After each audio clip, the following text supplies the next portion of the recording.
Maaf Pak, ini memohon kelonggaran waktu dari Bapak Kepala Sekolah.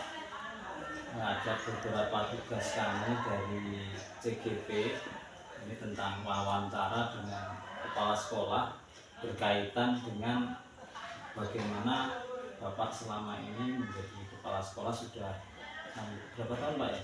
Lebih sudah 10 tahun. 10 tahun ya, waktu yang cukup lama. Nah tentunya dalam waktu 10 tahun ini banyak sekali permasalahan ataupun kasus yang Bapak hadapi seperti itu. Nah, yang pertama ketika ada sebuah permasalahan ataupun kasus yang berkaitan dengan sekolah, ini bagaimana Bapak mengidentifikasi atau mengelompokkan masalah ini masalah apa gitu. Bagaimana Bapak cara? Gini Pak Agus, ya jelas dalam menghadapi tugas dan menjalankan tugas di lapangan ini kita memang banyak masalah-masalah yang paling mendasar bagi anak kita ini, yaitu terutama dalam pelanggaran tata tertib lah, pelanggaran tata tertib. Anak-anak kita ini bagaimana cara kita mendidik, bagaimana cara kita membimbing, melatih dan sebagainya, ini perlu ekstra kerja keras ini, Pak. Karena anak-anak kita ini memang selama saya jadi guru kurang lebih ya, kalau 30 tahun lah, itu kita jumpai anak-anak yang paling bandel, paling super nakal ya ketemunya di sini. Karena selama ini belum pernah ya menjumpai anak yang katakanlah salah satu kasus yang belum pernah saya alami dan dialami di sini ya. Itu yang tempo hari anak-anak yang iseng-iseng ketika jam pelajaran baru selesai, belum istirahat, mencoba untuk main-main di atas plafon kemudian kencing. Itu sejarah betul selama saya 30 tahun mengajar, itu permasalahan yang paling ini adalah pelanggaran tata tertib kriminalitas anak-anak ya. Tapi kita tidak langsung menjustis semata-mata kepada anak ya Pak. Apapun kenakalan anak itu adalah mungkin salah satu dampak dari pandemi ya Pak ya, pandemi yang sudah berlangsung agak lama, sehingga anak-anak ini perlu ekstra kerja keras kita dalam penanganan. Salah satu masalah itu dari masalah yang lain kan masih banyak. Iya, kita ambil contoh misalkan pelanggaran tata tertib itu Pak. Jadi dalam pelanggaran tata tertib itu kan ada pelanggaran yang menyangkut moral atau menyangkut hukum. Nah, ada yang hanya etika saja. Itu kan apakah kasus atau permasalahan yang kita hadapi ini masuk ke masalah hukum ataukah etika ataukah bujukan pribadi kita ketika menghadapi sebuah kasus, bagaimana kita mengelompokkan? Seperti apa yang katakan tadi, itu boleh dikatakan salah satu kasus yang berkaitan dengan hukum yang ada di sekolah itu kan berupa tata tertib. Nah, berarti pelanggaran tata tertib kan. Nah, dari awal saya katakan salah satu contohnya adalah pelanggaran tata tertib. Kemudian di samping banyak pelanggaran-pelanggaran yang lain, sepertinya kayak pelanggaran etika, sopan santun terhadap guru. Anak-anak kita ini masih belum bisa memudayakan bagaimana ketemu bapak guru, bagaimana ketemu bu guru. Yang seharusnya kan kita awali dengan ketika kita ketemu dengan anak kita yang beragama Islam, kita katakan Assalamualaikum warahmatullahi wabarakatuh. Mungkin ketemu yang anak kita beragama Hindu, Swastiastu dan sebagainya. Atau ketemu dengan anak-anak didik kita yang mungkin berbeda agama yang lain ya, selain Islam, Hindu, Kristen dan sebagainya. Ya minimal kita sampaikan ucapan selamat pagi, selamat siang, selamat sore, atau malam lah. Salah satu bentuk kita mendidik anak yang berkaitan dengan etika. Untuk selanjutnya Pak, mohon maaf ini saya lanjutkan. Ketika menghadapi sebuah kasus, setelah kita tahu apakah kasus ini melanggar hukum ataukah hanya sekedar etika, Itu bagaimana cara Bapak memutuskan sebuah masalah, memberikan Ya. keputusan? Kita perlu bagaimanapun ya Pak ya. Sekali lagi bagaimanapun kita nggak bisa mengadili anak atau selalu menyalahkan pada anak itu tidak. Jadi bagaimanapun itulah saya katakan dampaknya dari pandemi itu memang jangka panjang Pak. Jadi bagaimana cara mengatasinya ya kita harus sabar, kemudian kita melibatkan semua unsur, mulai dari bapak ibu guru, mulai dari ibu guru PP, kemudian kita panggil orang tuanya ke sekolahan supaya mereka tahu bahwa anak bapak ibu wali murid itu yang mengalami masalah biar tahu. Jadi salah satunya kita panggil panggil pada bapak ibu wali murid. Jadi Ya, kita berkolaborasi lah dengan banyak pihak. Ya, guru, kemudian guru PP, kemudian wali murid juga atau orang tua yang bersangkutan itu diajak. Kita undang, kita panggil ke sekolah supaya tahu bahwa putra putrinya salah satu yang menghadapi masalah tadi, permasalahannya dia tahu. Jadi intinya kita nggak bisa menentukan sendiri, kita harus mendatangkan beberapa orang pihak gitu Pak ya. Iya, kita melibatkan beberapa pihak, berkolaborasi lah. Kemudian kita fokus, sekali lagi kita fokus mencaci anak Pak. Ya, itulah dampak dari ya kita tidak karena alami Pak. Dampak dari seperti tadi saya katakan pandemi itu memang luar biasa. Maka melakukan jangka panjang pasti tidak hanya setahun 2 tahun. Untuk selanjutnya Pak, setelah kita mengumpulkan, dan itu salah satu beberapa cara. Nah, secara langkah urutan, misalnya ada anak yang melanggar tata tertib gitu. Mungkin dari awal apa yang pernah Bapak lakukan ketika menemukan sebuah kasus? Ya, pertama kita panggil, kita cari dulu siapa yang melakukan pelanggaran. Nah, biasanya anak-anak yang melakukan pelanggaran itu mengintimidasi kawan-kawannya. Jadi oleh karena itu kita agak ekstra kerja keras Pak untuk menemukan anak yang melakukan pelanggaran, kemudian mengintimidasi kawannya supaya kita memberitahu kepada bapak ibu guru dan sebagainya.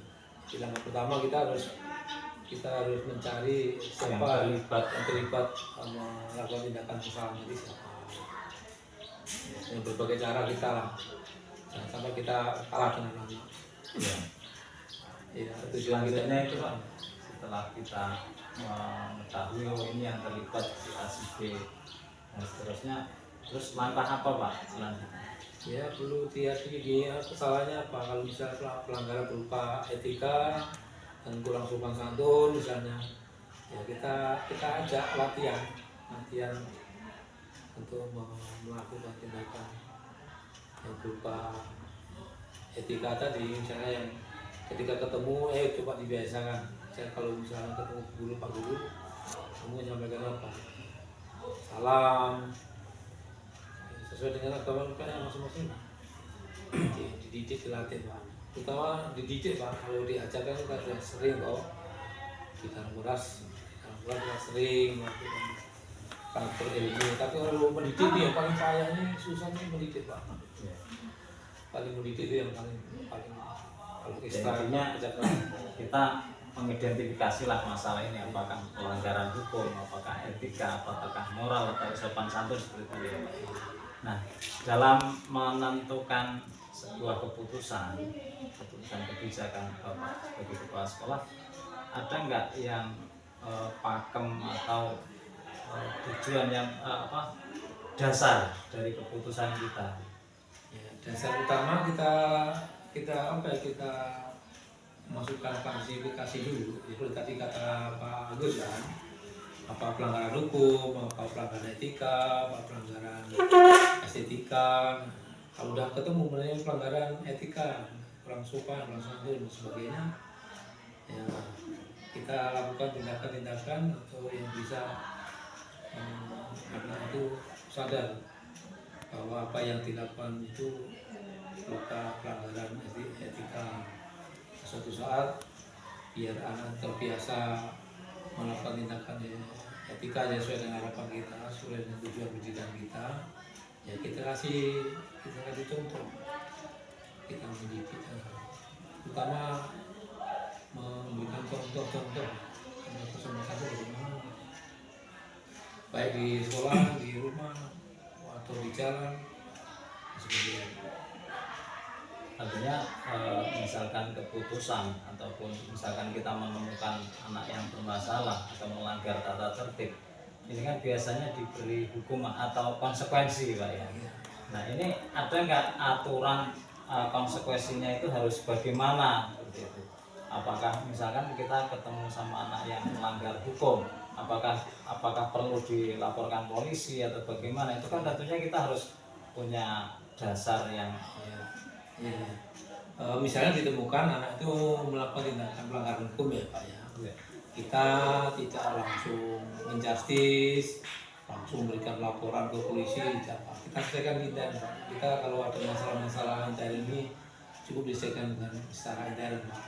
Kemudian begini Pak, kalau kita ini sekarang ini sudah ada aturan-aturan yang mana kita apapun anak-anak kita melakukan pelanggaran baik hukum, etika, sekali lagi tidak langsung kita justice ya Pak, tetapi kita lebih memberikan kasih sayang yang lebih dari mereka. Kemudian poin-poin, kalau dulu iya Pak, kalau zaman dulu iya, kalau anak itu ada salahnya apa, kita kasih poin kesalahan.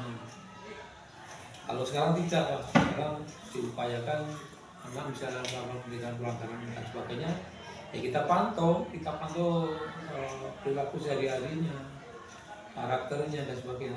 Tapi tidak, itu hanya catatan kita, artinya terus tidak tidak seperti dulu. Kalau ada kesalahan lalu di poin kesalahannya sekian, apalagi kalau sudah mendekati poin 100, mau nggak mau orang tuanya panggil, anaknya dipanggil, kemudian kasih keputusan. Apa putusannya? Solusinya kamu harus pindah ke luar sekolah sini, karena kalau nggak keluar dari sekolah sini, kalau sudah sampai poinnya 100 kan itu namanya sudah pelanggaran berat, kamu pindah di mana-mana sudah nggak diterima nanti. Nah itu cara dulu ya Pak, cara dulu seperti itu. Tapi cara sekarang nggak harus anak-anak dikasih poin kesalahan sehingga mendekati 100, bukan tidak. Tetapi di zaman sekarang ini ya kita dituntut untuk lebih bersabar, lebih menekankan pada kasih sayang anak. Jadi sekali lagi kita tidak memberikan poin kesalahan, tetapi kembali pada kita, Jadi kita harus lebih memberikan kasih sayang pada anak, lebih mendidik. Kalau mengajar kita sudah biasa ya Pak, mentransfer ilmu yang kita dapat dari kampus, kemudian kita sampaikan di lapangan pada anak, ini udah wajar.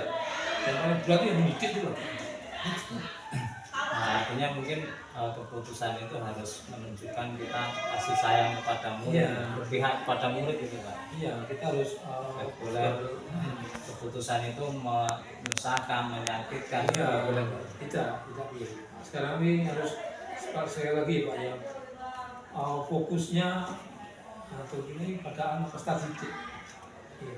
Sekali lagi ketika kita berhadapan anak-anak yang mungkin kenakalannya over dan sebagainya, ya kita betul kok lebih memberikan kasih sayang lagi, memberikan perhatian khusus yang ekstra dibanding dengan anak yang kita bermasalah. Terakhir ini Pak, tentunya mengambil keputusan itu kan tidak mudah. Sering ada dilema, misalkan jika saya ambil masalah ini keputusan seperti ini, nanti akan seperti ini. Misalkan kita ketemu dengan anak yang sering nggak masuk, terus bahkan kadang-kadang tugas nggak mengerjakan, nilai KKM-nya kecil. Nah ini kan kita dilema Pak, apakah kita naikkan ataukah tidak. Kalau kita naikkan nanti teman yang lain akan iri, dan kalau tidak kita naikkan nanti dia malu dan putus sekolah. Ketika menemukan masalah seperti ini, bagaimana Bapak? Pertama-tama kita harus cari sumber permasalahannya dulu. Kalau sudah ketemu, kita libatkan bapak ibu guru, masukannya, gitu. Jadi kita langsung kita membantu suatu kesimpulan, tidak, tapi kita harus berbagai, terutama dari guru BP, Pak. Jadi kita lebih ekstra untuk melibatkan guru BP. Kalau gitu. Tantangannya Pak, ketika kita memutuskan sebuah masalah, tantangannya Pak, tantangan yang berat kita harus memutuskan itu, pernah nggak Bapak mengalami?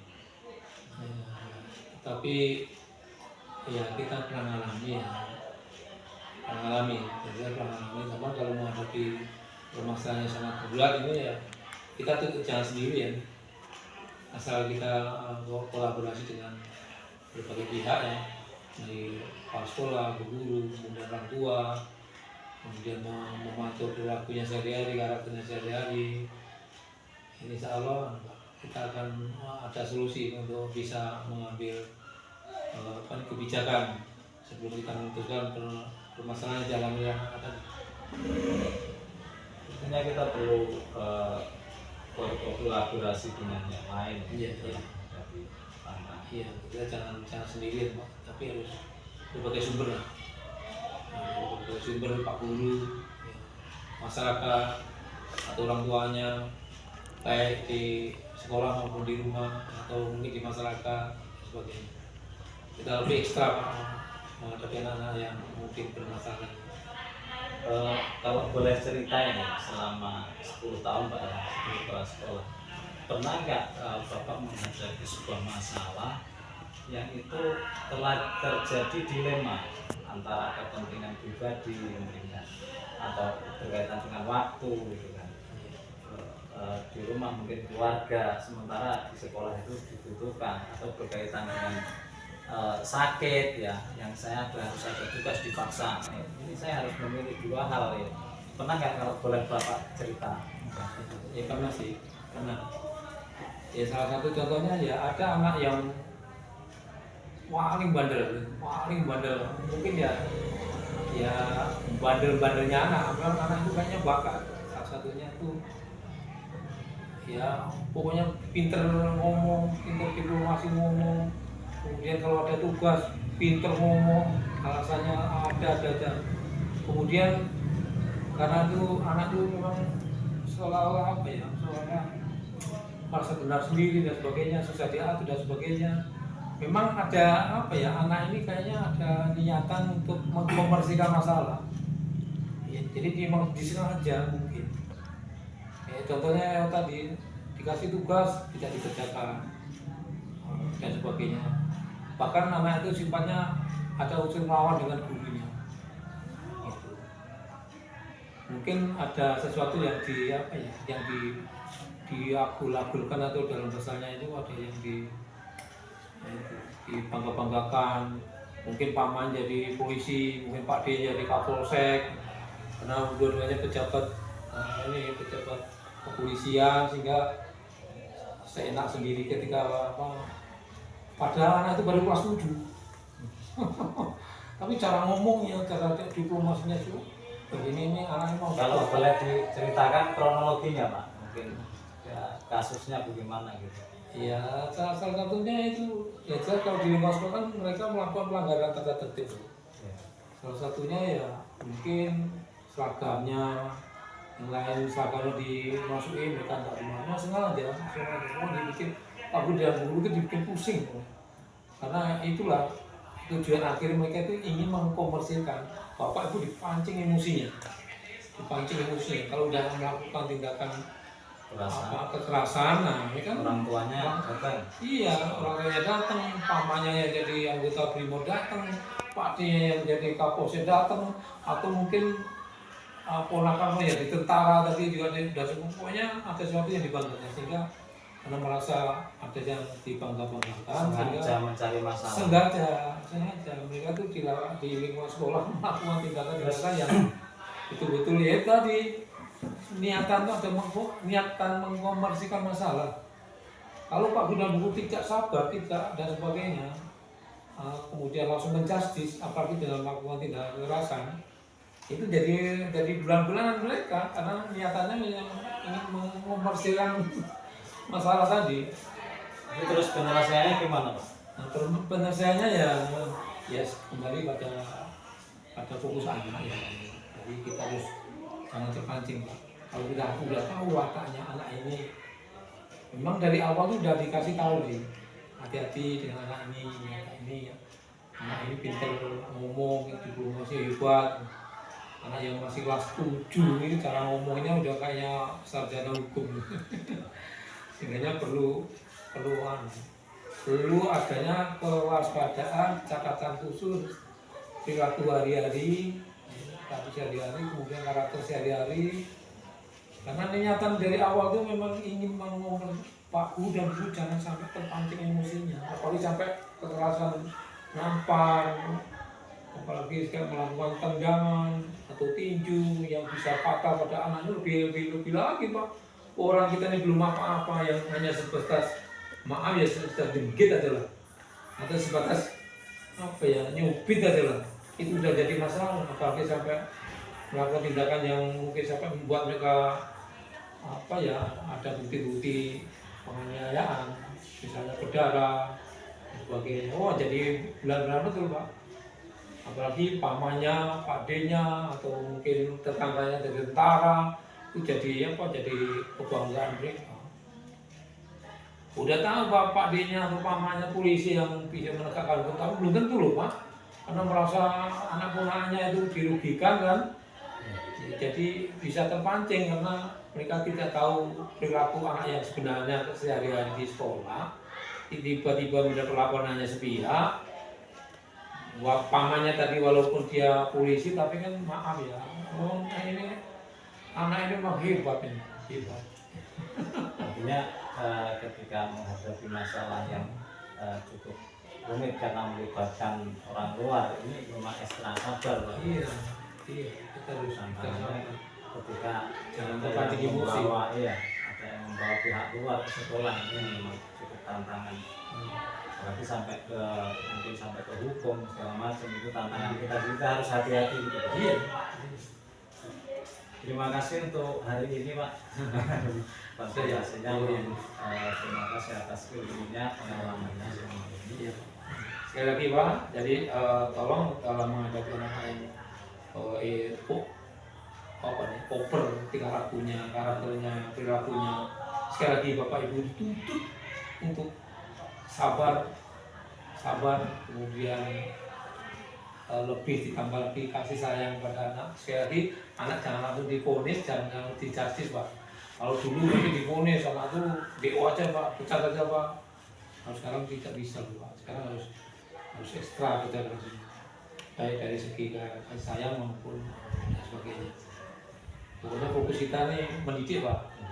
Yang paling berat itu mendidik, yang ngajar mah mungkin kita hafal ya Pak. Enggak terlalu tantangan lah. Tantangan di lapangan kita ini ya ketika kita mendidik. Mungkin itu Pak. Terima kasih atas waktunya Pak. Selamat juga ya Pak. Iya.